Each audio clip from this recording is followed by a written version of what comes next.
Indonesia punya banyak kerajaan besar di masa lalu. Salah satunya adalah Tarumanegara, kerajaan Hindu yang berkembang di Jawa Barat sekitar abad ke-4 hingga ke-7 Masehi. Tapi Tarumanegara bukan hanya tentang sejarah. Di balik kejayaannya, ada filosofi kepemimpinan dan pemerintahan yang bisa kita pelajari dan aplikasikan sampai sekarang. Apa saja pelajaran berharga dari kerajaan ini? Mari kita bahas lebih dalam.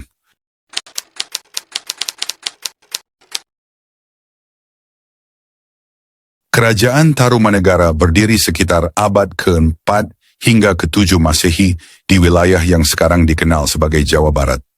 Nama Tarumanegara berasal dari kata Tarum yang merujuk pada sungai Citarum, sumber kehidupan utama kerajaan ini.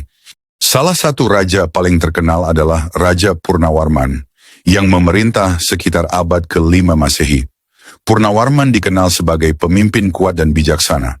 Salah satu peninggalan pentingnya adalah pembangunan saluran irigasi Gomati dan Chandrabhaga yang membantu pertanian rakyat. Filosofi. Sejarah Tarumanegara mengajarkan kita bahwa kekuatan kerajaan bukan hanya ditentukan oleh militernya, tetapi juga oleh bagaimana pemimpin mengelola sumber daya untuk kesejahteraan rakyatnya.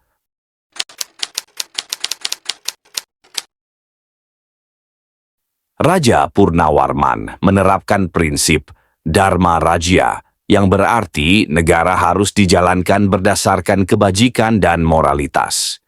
Kepemimpinan berbasis pelayanan. Seorang raja bukan hanya penguasa, tetapi juga pelayan bagi rakyatnya. Contoh nyata dari filosofi ini adalah proyek irigasi yang disebut dalam Prasasti Tugu.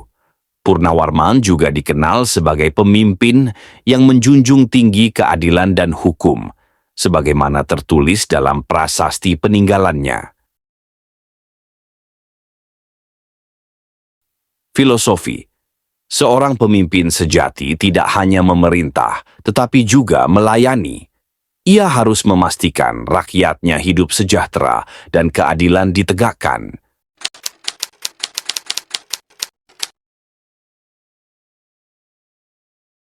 Pembangunan saluran air Gomati dan Chandrabhaga bukan hanya strategi ekonomi, tetapi juga bentuk penghormatan terhadap alam. Prinsip Trihita Karana dalam budaya Hindu-Buddha, yaitu menjaga keseimbangan antara manusia, alam, dan spiritualitas, sudah diterapkan dalam kebijakan kerajaan. Konsep ini relevan dengan era modern, terutama dalam isu pembangunan berkelanjutan. Filosofi. Kemajuan tidak boleh menghancurkan keseimbangan alam. Sebuah peradaban akan bertahan lama jika mampu menghormati dan mengelola lingkungannya dengan bijak.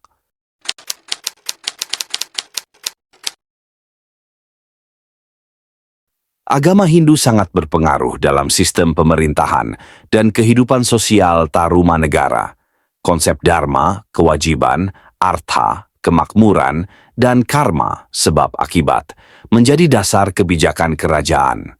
Pengaruh Buddha juga muncul dalam aspek moralitas dan kepemimpinan raja. Filosofi.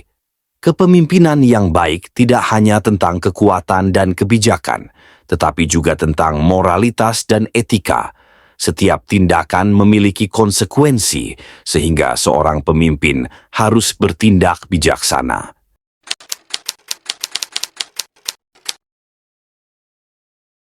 Prinsip kesejahteraan rakyat masih digunakan dalam kebijakan pemerintah modern. Konsep pembangunan berkelanjutan selaras dengan kebijakan lingkungan saat ini. Filosofi kepemimpinan melayani bisa diterapkan dalam berbagai aspek, seperti bisnis, organisasi, dan pemerintahan. Filosofi. Warisan terbesar sebuah peradaban bukan hanya bangunan atau prasasti, tetapi nilai-nilai yang bisa terus diterapkan di masa depan. Dari Tarumanegara, kita belajar banyak hal. Kepemimpinan yang melayani, keseimbangan alam dan pembangunan, serta pentingnya nilai-nilai moral dalam pemerintahan. Apa menurut kalian filosofi kerajaan ini masih bisa diterapkan di zaman sekarang?